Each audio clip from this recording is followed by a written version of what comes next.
In other words, kay Oyo.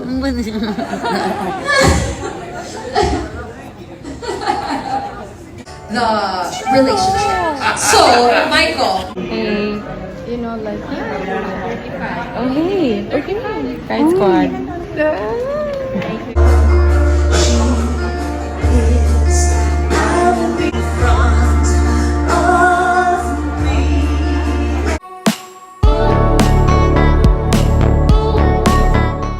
Vic Soto kumpletong nakasama ang mga anak na Danica, Tali at Oyo sa kasal ng kapatid ni Christine Hermosa.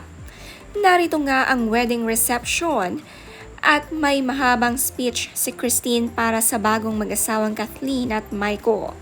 Dahil bilang siya'y matagal na nga sa marriage at maraming anak at experience, nagbigay ng advice si Christine sa buhay mag-asawa para sa kanyang ate.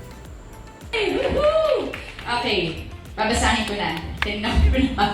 Ito na.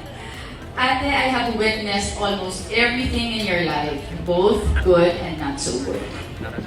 I have also seen different versions of you in the past, and agree naman tayong dalawa, di ba, na hindi natin masyadong bet yung sarili mo nung mga panahon na yun.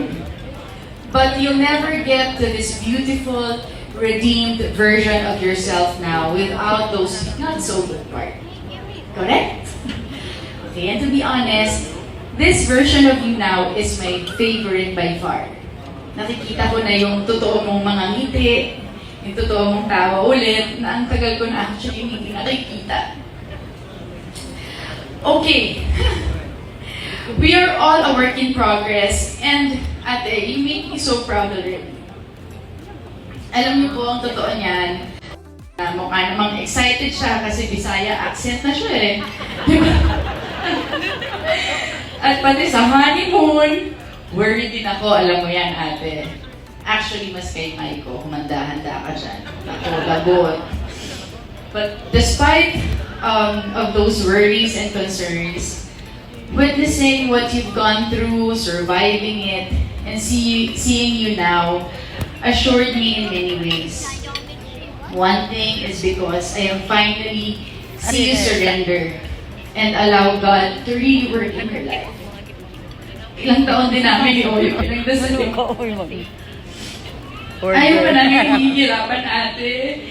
Kasi nasa hihirapan kami, just watching you, struggling. You've tried different approaches already. To reveal a lot of things. Nasa sa inyo na lang yun kung ano yung mga ma-reveal.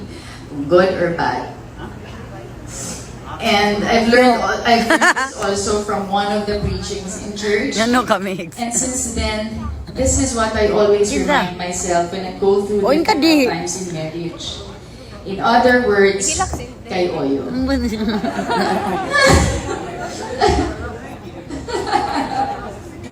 May halong iyak-tawa nga ang speech ni Christine Hermosa para sa kanyang ate Kath. Kinuwento nga niya ang karanasan sa marriage nila ni Oyo. Natatawa nga ang mag-amang Vic Soto at Oyo Boy dahil dito. Sabi ni Christine, dapat once in a lifetime lang ang wedding. Napakaganda nga ng message ni Christine para sa kanyang ate.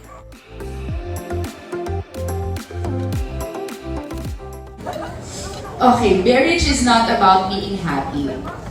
It's for you to be holy.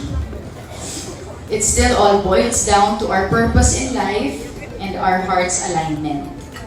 I'm sure maraming times yun na narinig to, and it's proven true. Our choices determines our life. Ate and Maiko, since you've made your choice, please, galingan nyo na to, ha? Once in a lifetime experience lang dapat ito. Hindi na pwede to. No doubt.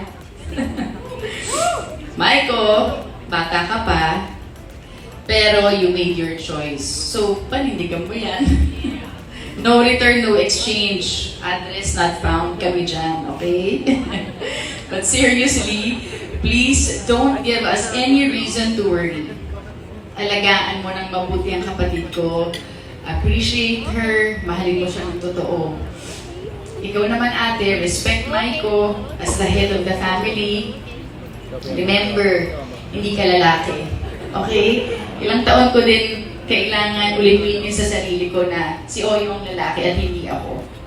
So please make God your number one. Kahit yun lang solve na kami. Basta alam namin na number one si God sa buhay niyo. We love you and mamimiss kita, ate. Yung mga wrong time, hindi ko na nga binabasa. Susunod na araw ko na lang binabasa. That whoever Ate. takes the bigger slice Ate. actually controls the relationship. So, Michael, You know, like, yeah. Oh, hey. Okay na. Guys, squad.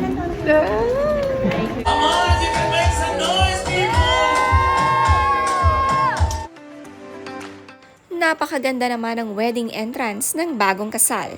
Talagang the best at naging masaya nga ang reception. Very simple nga lang ang reception na ikinulong nga sa garden. Nandito pa rin ang feeling ng garden wedding.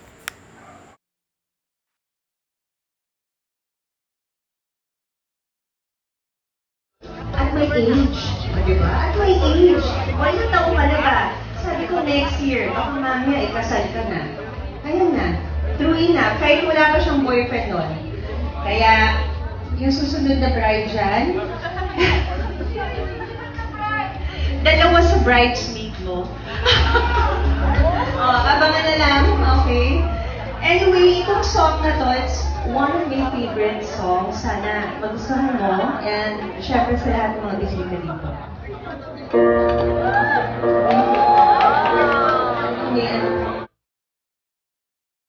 Si Aramina nag-special number at kumanta ng 1,000 Years. Bagay na bagay maging wedding singer. Bumata rin ang looks nito dahil pumayat nga ito. Maganda nga pala kumanta si Aramina. Close friend nga siya ni Kath at Christine.